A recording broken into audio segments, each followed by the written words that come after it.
Quand on pense électricité autonome en cas de coupure secteur à la maison, beaucoup imaginent encore ça. Du bruit, de la fumée, des vibrations et un moteur thermique. Bon, je parle d'un groupe électrogène.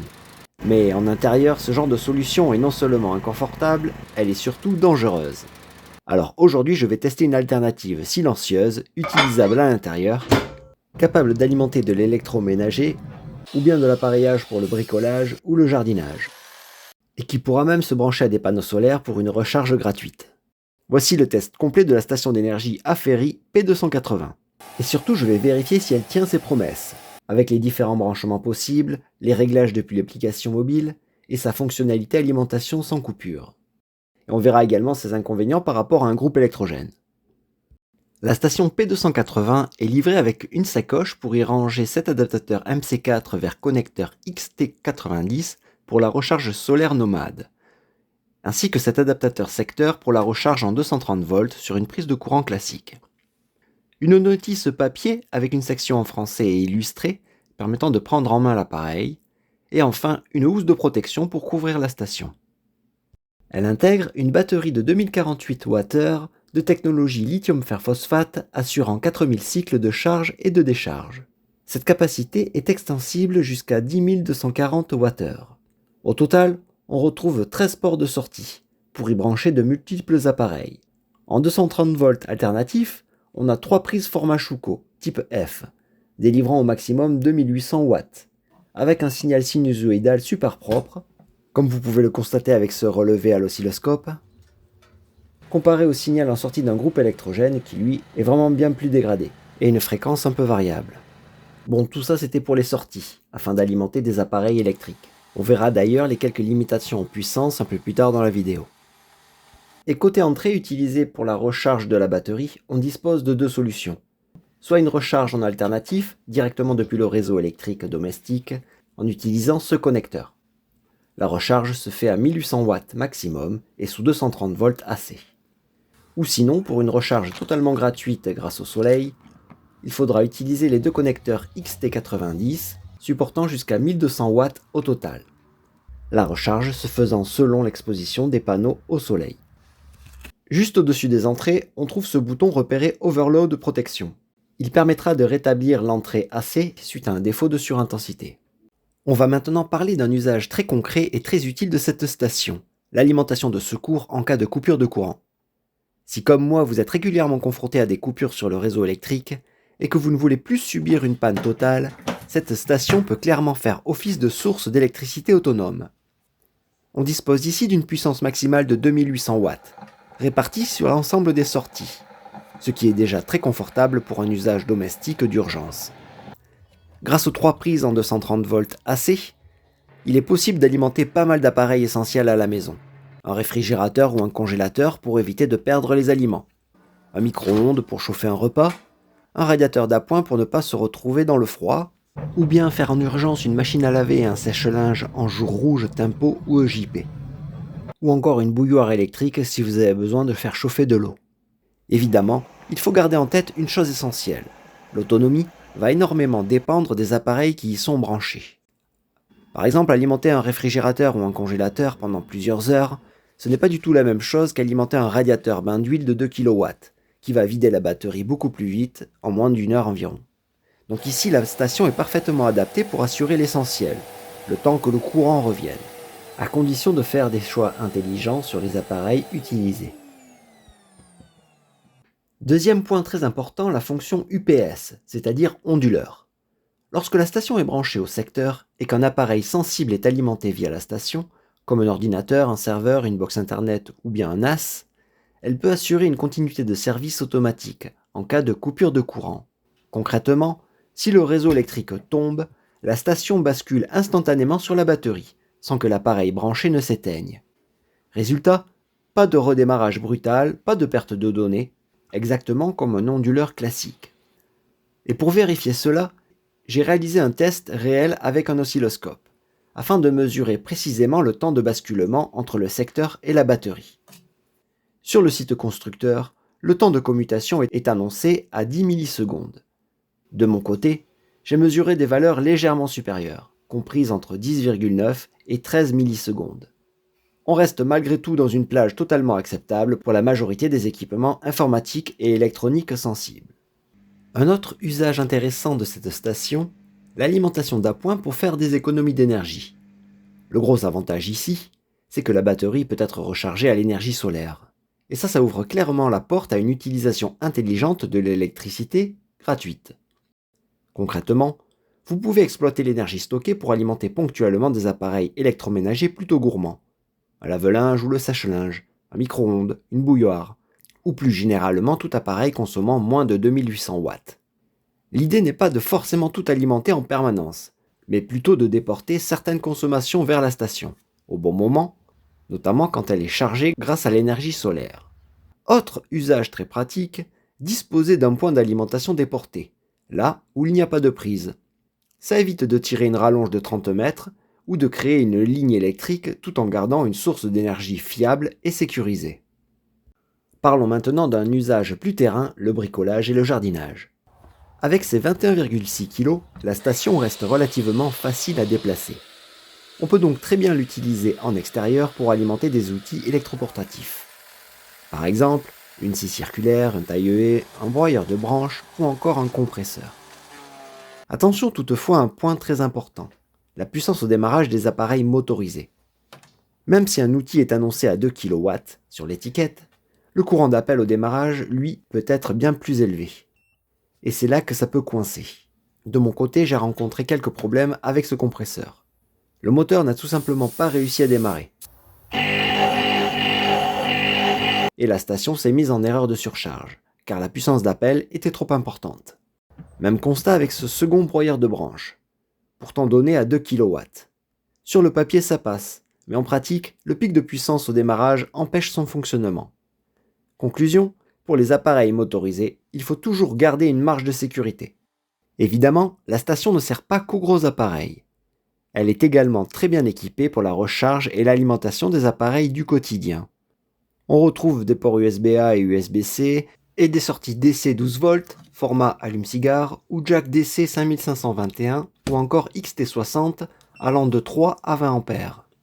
Avec sa grande capacité de batterie, la station peut assurer plusieurs jours d'autonomie, voire de nombreuses recharges sans repasser par une prise secteur. Et c'est ici que ce type de station prend tout son sens. Pouvoir recharger la station sans aucune prise secteur, c'est clairement un énorme avantage. La P280 accepte une recharge solaire en direct, sans convertisseur externe. Il suffit de connecter des panneaux photovoltaïques compatibles. Que ce soit pour prolonger l'autonomie, ou bien consommer une électricité gratuite en sortie. La recharge se fait via les deux entrées en courant continu, équipées de connecteurs XT90. De mon côté, j'utilise le câble fourni, il n'y en a qu'un seul, que je connecte à un panneau solaire compatible. Chaque entrée MPPT du régulateur accepte une tension comprise entre 11,5 et 55 volts, un courant maximal de 20 ampères, soit jusqu'à 600 watts par panneau photovoltaïque.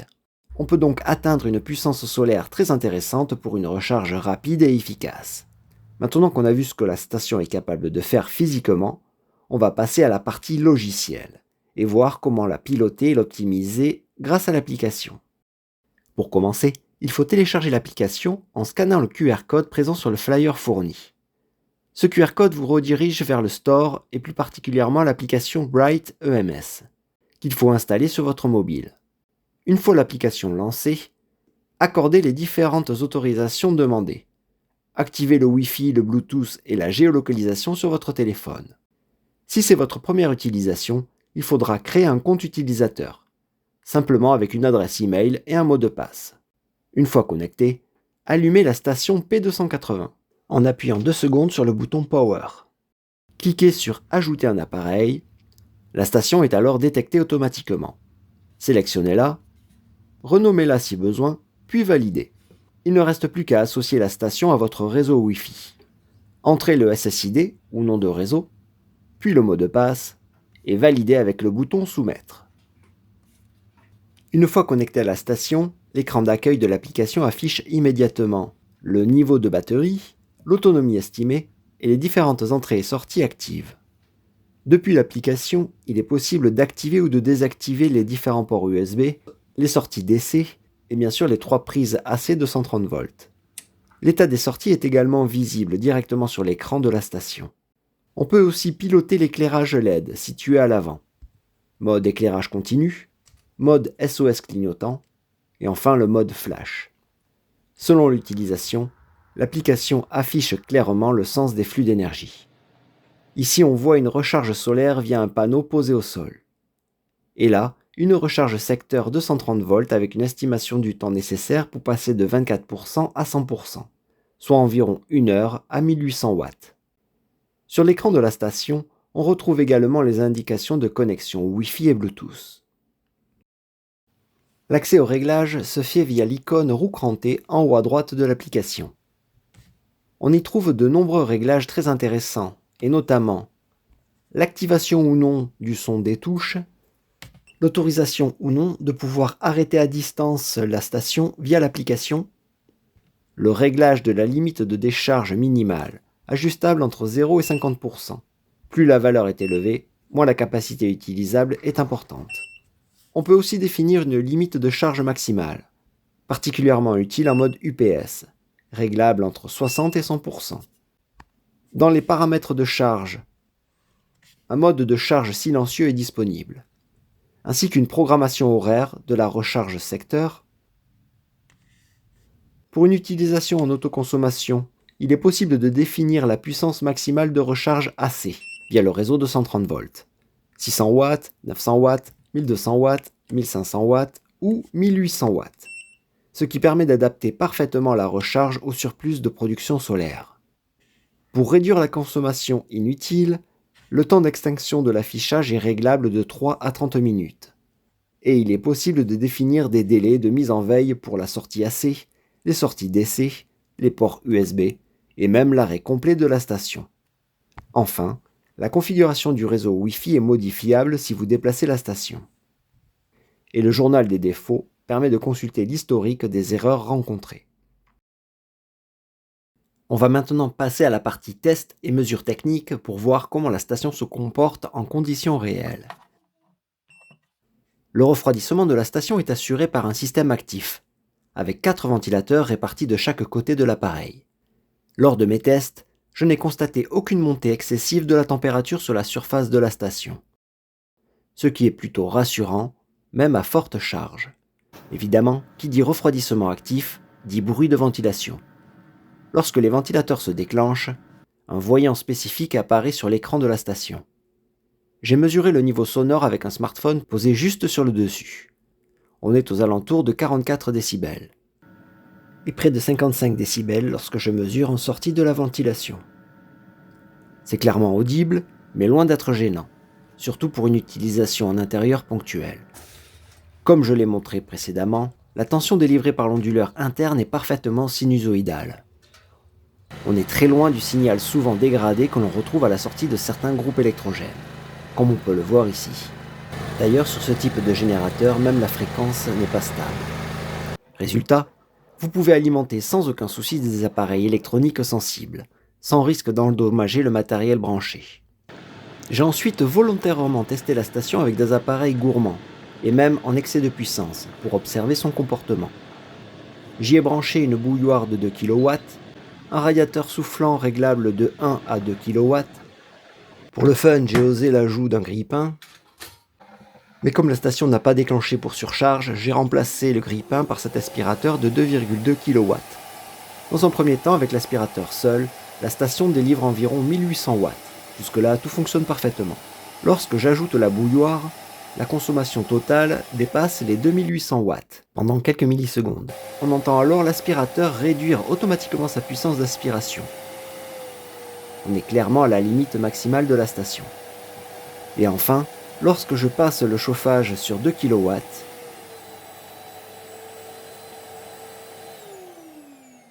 la station fonctionne quelques secondes puis se met automatiquement en sécurité pour surcharge.